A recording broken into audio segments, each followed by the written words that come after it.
Adik-adik yang dirahmati Allah Subhanahu wa taala, kita lanjut pada B. Di sini manajemen secara fungsional dan operasional. Manajemen secara fungsional dan operasional. Di sini yang pertama adalah fungsi-fungsi manajemen. Fungsi-fungsi manajemen adalah serangkaian kegiatan yang dijalankan dalam manajemen berdasarkan fungsi masing-masing. Di sini ada 4 fungsi manajemen dari berbagai pendapat yang terdiri dari 4 fungsi. Yang pertama adalah perencanaan. Nah, fungsi manajemen di sini yang pertama adalah perencanaan. Yang kedua adalah pengorganisasian. Yang ketiga adalah pengimplementasian atau directing. Yang keempat adalah pengendalian dan pengawasan, kontrol. Apa ini dimaksud dengan perencanaan? Yaitu proses yang menyangkut upaya yang dilakukan untuk mengantisipasi kecenderungan di masa yang akan datang. Dan penentuan strategi dan taktik yang tepat untuk mewujudkan target dan tujuan organisasi. Jadi, dalam mengawali satu produk tentu harus ada perencanaan matang, harus ada survei-survei yang dibangun. Misalnya tadi pada contoh yang di atas, bahwa di daerah A secara survei belum memiliki minat untuk berminat pada telepon seluler. Kalaupun dipasarkan di situ, kemungkinan tidak akan laku. Ya. Jadi harus memiliki perencanaan. Di sini dicontohkan misalnya bagaimana merencanakan bisnis yang ramah lingkungan, ya. Bagaimana merencanakan organisasi bisnis yang mampu bersaing dalam persaingan global dan sebagainya. Merencanakan bisnis, ya. Kemudian yang kedua adalah pengorganisasian atau organizing, yaitu proses menyangkut bagaimana strategi dan taktik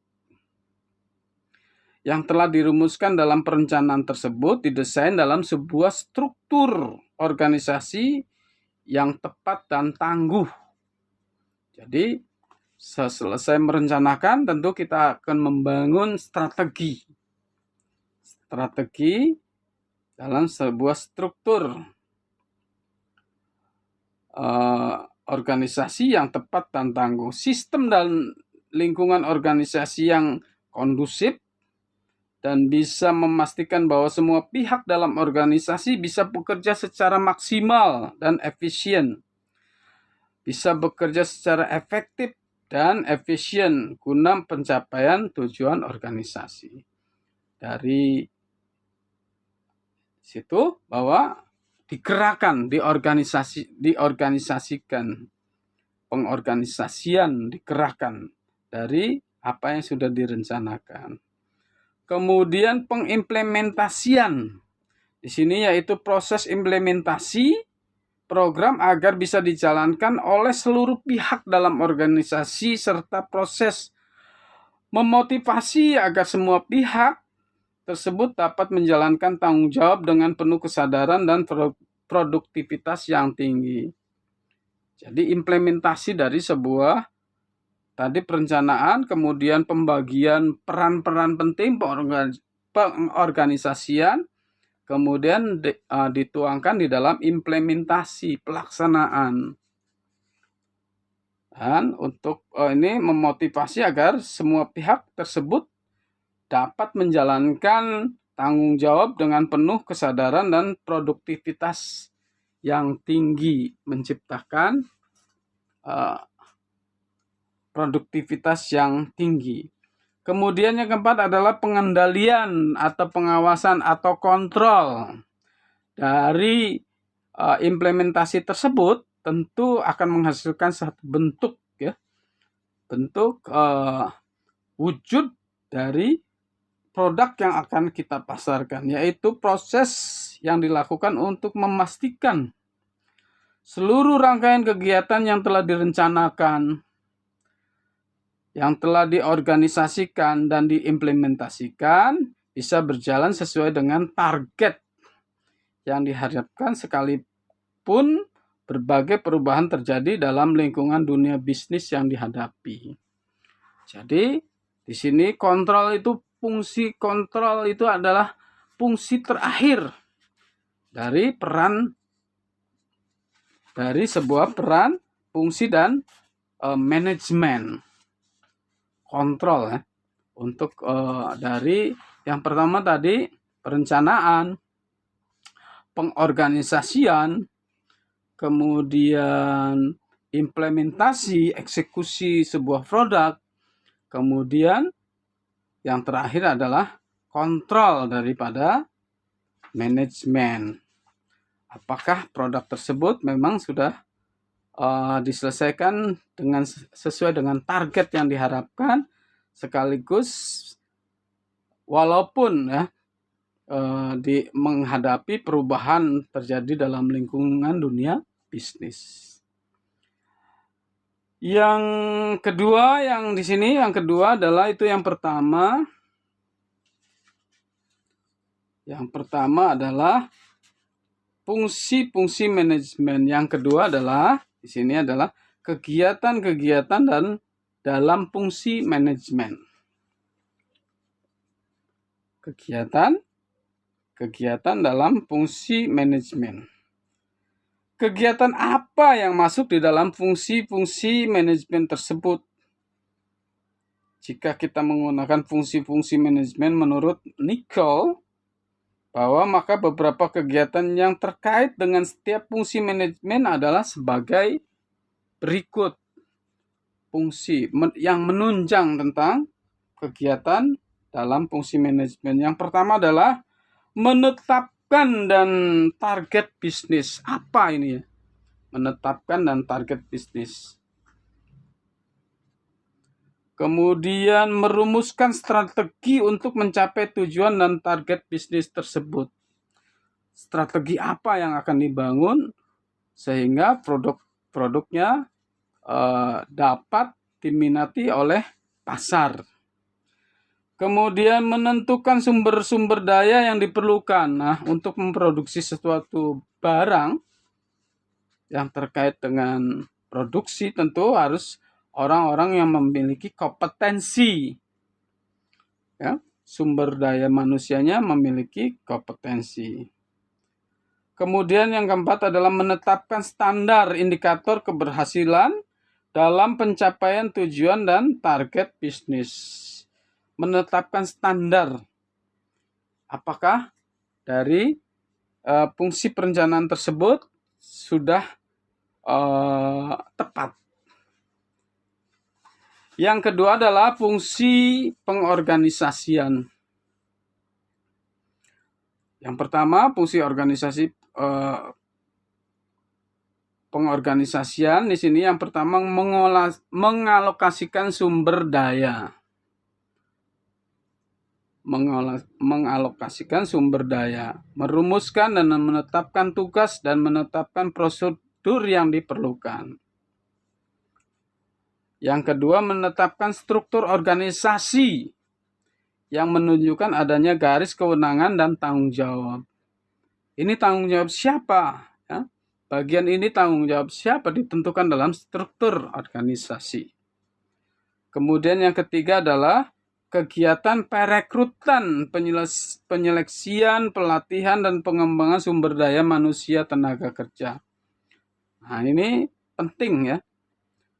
Kegiatan perekrutan itu kita mau memproduksi ini berarti harus merekrut orang-orang yang memiliki kompetensi tentang keperluan daripada perusahaan.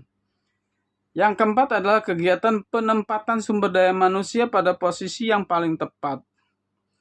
Jadi kompetensi itu menentukan posisi dia ditempatkan di mana. Kemudian fungsi yang selanjutnya adalah fungsi pengimplementasian daripada produk. Di sini mengimplementasikan proses kepemimpinan. Kemudian proses pembimbingan dan pemberian motivasi kepada tenaga kerja agar dapat bekerja secara efektif dan efisien dalam mencapai tujuan. Ya, kata efektif tadi sudah kita bahas, kemudian efisien juga sudah kita bahas. Kemudian memberikan tugas dan penjelasan rutin mengenai pekerjaan. Ini adalah fungsi dari implementasi. Kemudian menjelaskan kebijakan yang ditetapkan, menjelaskan kebijakan-kebijakan yang sudah ditetapkan. Selalu, ya.